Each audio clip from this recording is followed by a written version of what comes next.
going on, Jerome's? Minnesota Fighting Vikings have the day off at TCO Performance Center Bar and Grill before a couple of days of practice getting things back on. Night practice on Sunday. And with the day off, we want to take a look at the 53-man rooster projection as the Vikings. I don't know, man. So 53 on the roster. You have 16 on the practice squad, 17 with international pathway player, which the Vikings do have. So beep, bop, bop, boop, boop. The 70 players of the 90 stay in the sphere, stay in TCO. I feel like it's hard not to make the team. You know what I mean? That's incorrect, but yeah. And Nolan Teasley, first year as general manager. Now, what's unique about the situation is, aside from like Jamal Adams and a couple of former Seahawks, bottom of the roster, Teasley had no hand in this roster at all, as the Vikings had free agency, the draft, without Teasley in tow. So it'll be interesting to see how he does have final roster authority, obviously final call over the 53. So actually, this photo's no good. There we go. The face, right? Or the AI generated Chris Lindahl. If you hang out at a Jerome get together, which we'll have again in like 4 years, ask me some Chris Lindahl stories. That's all. Yeah. Anyways, take a look at the Vikings 53-man rooster projection. Scrolling up. Here we go. So first off, at the quarterback position, Kyler J.J. Wentz on the 53. Now, should note that purple means, here we go. Purple means that they're on the 53. Blue means that they're on the practice squad. Red means cut. Right. So just basically ignore this. Actually, we should just have this this column be open. Hey, let's just completely mess up spreadsheets because we're idiots. So Kyler, JJ, Carson Wentz on the 53. Now, I know that's in vogue to have two quarterbacks on the 53, one on the practice squad if you have a third quarterback. But just looking through the numbers, I feel like that the Vikings want to protect Carson Wentz, right? Because even though obviously Kyler and JJ going after things, Kyler likely leading the way, going to be the starter. I mean, there's a non-zero chance that they trade JJ or they trade whoever doesn't win the starting quarterback job. Carson Wentz will be available to have. And that doesn't even mean right before the start of the season. That could mean at the trade deadline where a team has an injury or two at quarterback. All of a sudden, JJ or Kyler would be in demand around the deadline. So I preferably would want to protect Carson Wentz, even though you can protect up to 4 players on the practice squad, but they have to pass their waivers first after you're trimming down your 53 before you initially start practice squad. So I would just hang on to Carson Wentz there. And then for running back, it's good. So running back wise, you got Aaron Jones, you got Jordan Mason as your top 2. Jordan Mason looking to lead the way. Damon Claiborne, the rookie, as your third running back. Then you got Xavier Scott on the practice squad. Jordan Mims does not make the cut. Max Bredesen, the fullback extraordinaire. I love it, man. Then wide receiver wise, so a bit of a shakeup where kind of a surprise that Sylvie, proof of life, Dylon Bell didn't make the 53 after having such a bee's knee start to OTAs and mandatory minicamp. Of course, things could change as we get to the dog days of training camp and into preseason. But right now, Jefferson Addison Jennings, obviously your top 3. Ty Felton has really impressed. Second-year, third-round pick out of Maryland, has filled in nicely. And even practicing on Wednesday when Addison was out there running, but he didn't do team drills, his replacement was Ty Felton. So it's interesting. They got Miles Price, of course, a return man extraordinaire. Dante Fleming has looked really solid in training camp thus far. Deshaun Jones has always been decent. Dylan Bell, I feel like there's enough there where they don't want to give up on him, but they'll keep him in the sphere. I know that's a lot, keeping 8 wide receivers between the 53 and the practice squad, but is what it is. Next. As I cough and die. I'm not editing that out. Next, tight ends. Hawkinson, Oliver, and Gavin Bart. So Bartholomew has been a nice little surprise for training camp thus far, where last year, 6th-round pick out of Pitt, he had those back issues that basically sidelined him the entire year and is sort of forgotten about. But Bartholomew has got some game, man. Really solid receiving tight end. It could be the heir apparent to TJ Hawkinson, who's in the contract year. Practice squad, you got Baby Karras as well as Bryson Nesbitt. He a Tar Heel. Marshall Lang gets cut. Offensive line-wise, so keeping 9. Actually, Henry Bird is not there. All right, so keeping 9. There you go. That makes sense. Keeping 9 on the 53, 2 on the practice squad. So Darisaw Jackson, Brandel, who's I know that there's been a lot of reports about Aaron snaps, but Brandel basically has been settling in kind of nicely. It's good that he's focusing on one position.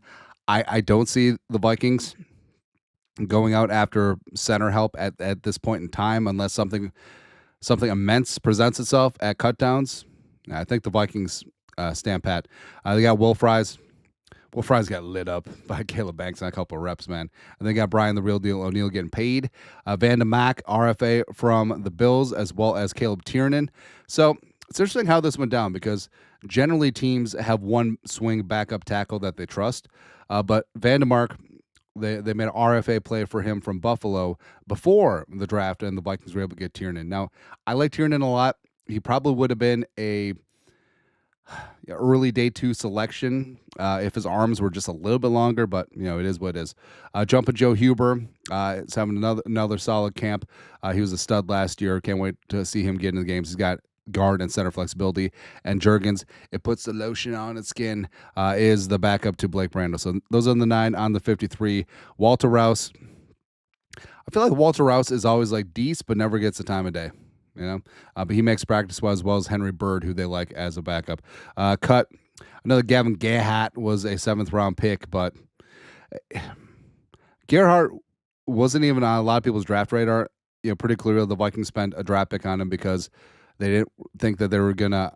They thought that they were gonna get outbid for him as a UDFA, but it is what it is. Next. Specialists, 3 of them. So Rockard, Hecker, the veteran, and DePaula, obviously those 3, alkaline trio shaking. Thorson, you get a free spot on the practice squad, international pathway player, so there you go. Also, I need to count that we got 16 on the practice squad because I know that people are counting as well.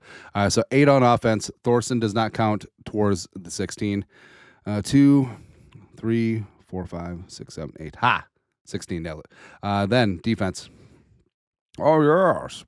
Brian Flores in the defense. Yeah. All right, so the defense, pretty straightforward along the defensive line. So Banks, Orange, Redmond, TID, who's going to be on the defensive line as well as out on the edge. LDR.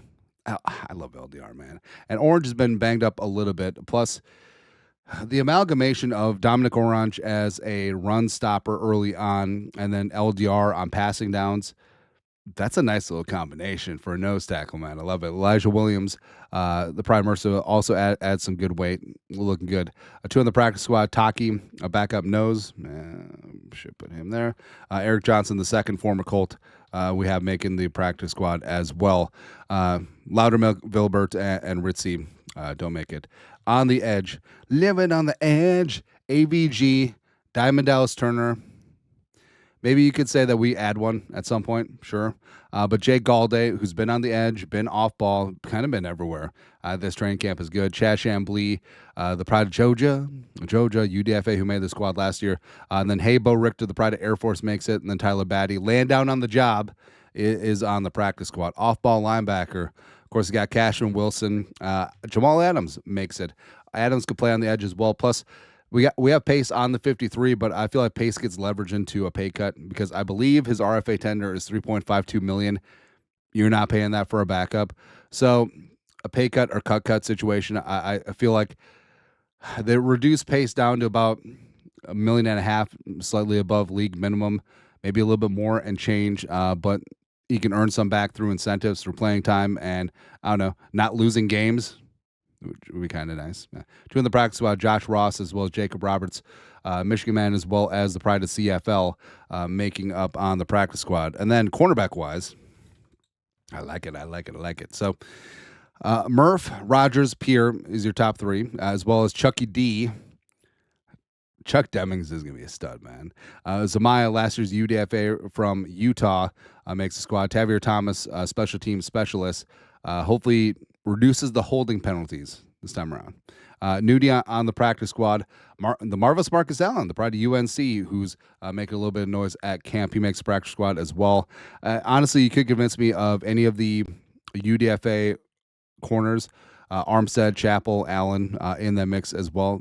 All got shouted out, so it's kind of interesting. And then lastly, safety.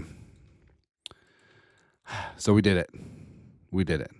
Metellus, Ward, Jacoby Thomas, who, Jacoby Thomas hasn't been getting a ton of hype, but he's getting some decent amount with the ones and has looked pretty good in spots. But also, he's kind of gotten mossed on some of those red zone highlights. But again, it's what the drill is designed for. Theo Jackson, I believe, is back on a pay cut. Well, no, most of his base, actually, all of his base is fully guaranteed in it. And plus, Theo Jackson is back. Harrison Smith, it may not be week 1, but at a certain point, I believe Harrison Smith is back. Khalif Lassie making the practice squad. It wouldn't be shocked if he has a nice little preseason as well. Jacob Thomas, who has been in the mix. I mean, the Viking safety room is kind of sporty, even without Harrison Smith. So kind of like how things have gone. So that's it. That's the early on in training camp 53-man rooster projection for the Minnesota Fighting Vikings. Where were we right, and where were we right? Let us know. Comment section. You guys are the best. You know what to do. Skol, production value.